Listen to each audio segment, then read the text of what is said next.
everyone, it's Nicole. Welcome back to my channel, Relax.Cut.Glue. If you're new here, welcome. I'm so happy to have you here with me today. It's the middle of the week and the week is just flying by. So today I'm working on my spring glue book. I'm going to have a little fun with my Dollar Tree glue book.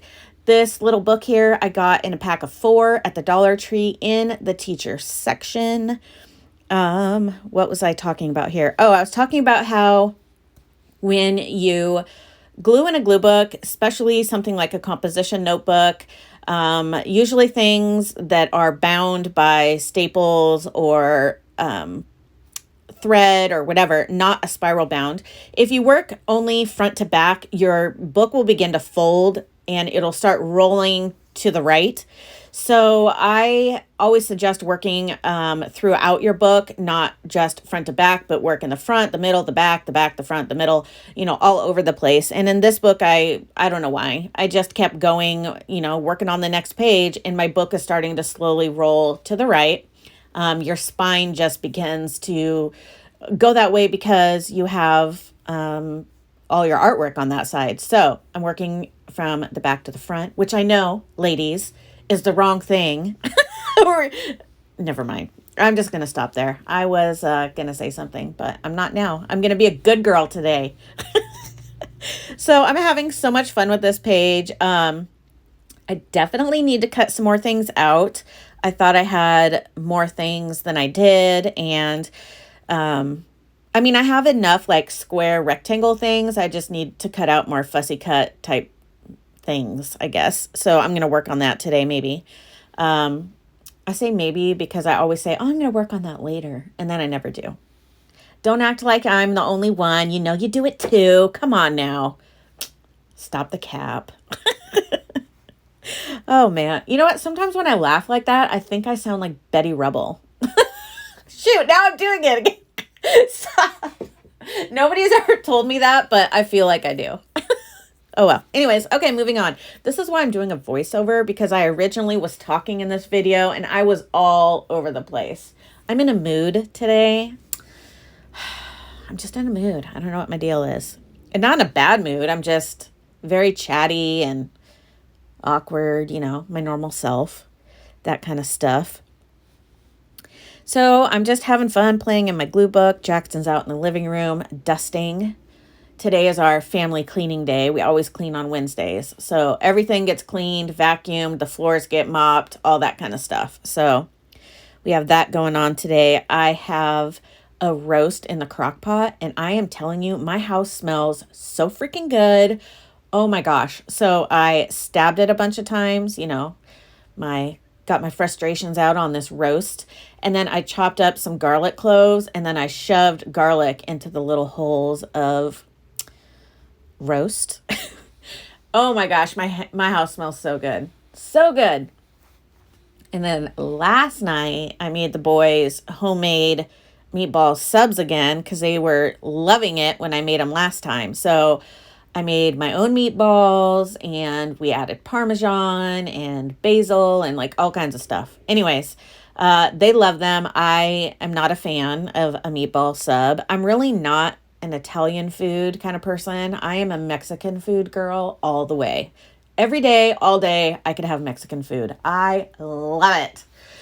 So anyways, I made them dinner, and then I made myself some scrambled eggs, but I sauteed a little bit of asparagus, and I had that with some provolone cheese and Parmesan cheese on it. Oh my gosh, chef's kiss to myself. It was so good.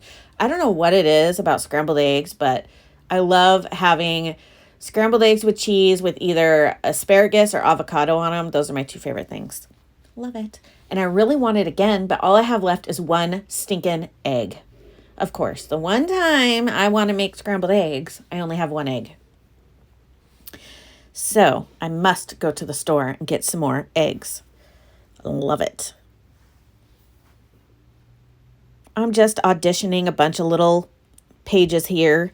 I have all sorts cut up. I have squares and rectangles, and I usually put, when I glue book, I put my larger, or especially glue books like this, or like my big random glue book, I start with whatever large image I want to use, maybe 2 if I'm doing a double page layout.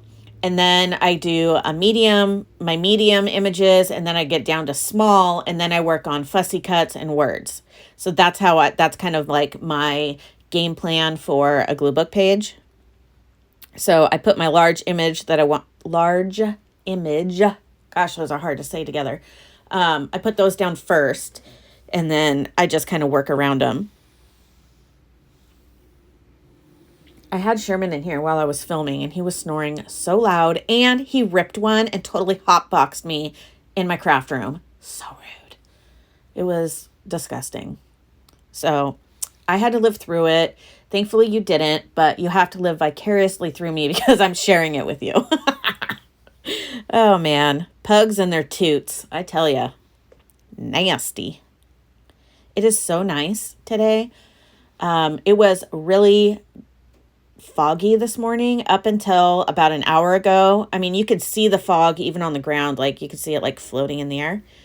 And then boom, the sun came out, and now it's like an awesome spring day. I'm going to go take the zine machine for a little walkie poo here in a bit. Jackson wants to go hang out in the backyard, so we'll probably do that for the rest of the day. We've been really digging that. We have a picnic bench out there, a really nice one, actually. Bob and I invested in it quite a few years ago from Costco, and it's amazing. And we had always wanted one, and we were finally able to invest in one, and I love it. So we love hanging out there. And now I'm using, when I opened up my Happy Mail, I took out everything that I could use in my spring glue book, and so I threw those in my basket. So if you're new to my channel, when I glue book, and if I'm working on like a themed glue book, well, basically any glue book I'm working on at the time, I always keep a basket with my fussy cuts and a basket with like my square rectangle images that go with that glue book. And when I'm done with the glue book, or I'm done with it for that time, I just throw all my fussy cuts back into my fussy cut box. But it really helps me when I'm working on a glue book to have my images that go with that with me at all times. So I have a basket, and it also has my like any kind of spring inspired washi tape. I keep that in there as well. I always keep washi tape that goes with that theme in my basket. So that really helps, when I'm working. I don't have to run around my craft room looking for everything. I do keep my washi tape right in a drawer, like right to my left, but I don't want to take the time to dig through it all. And I mean, ain't nobody got time for that, right? Am I right? So anyways, it just helps the creative process when you have everything right there and ready to go. So that's what I do. And then I had an empty little plastic container. That's what that purple in the top right corner is. And that's where all my fussy cuts are going this time around. So I just buy little baskets from the Dollar Tree. Sometimes the smaller ones are like three for $1.25. And I like those for like my fussy cuts. And then I'll use like a basket that's a little bit bigger that you'll find maybe 2 for $1.25, or maybe I just have to pay the $1.25 for it. I don't know, depending on the size. And that's what I keep my other images in. So I just wanted to pass that on in case that could help you as well. I just feel like, when I want to create, I want to sit down and create. I don't want to have to feel so discombobulated looking for things. You know what I mean? So before I start, I have my fussy cut box out, my basket with my images, my glue book, all my tools. Like I make sure everything is around me so that I can just enjoy the process and have fun gluing. I hear the dogs running around out there. I wonder, they're probably trying to get in here. We have a gate that separates.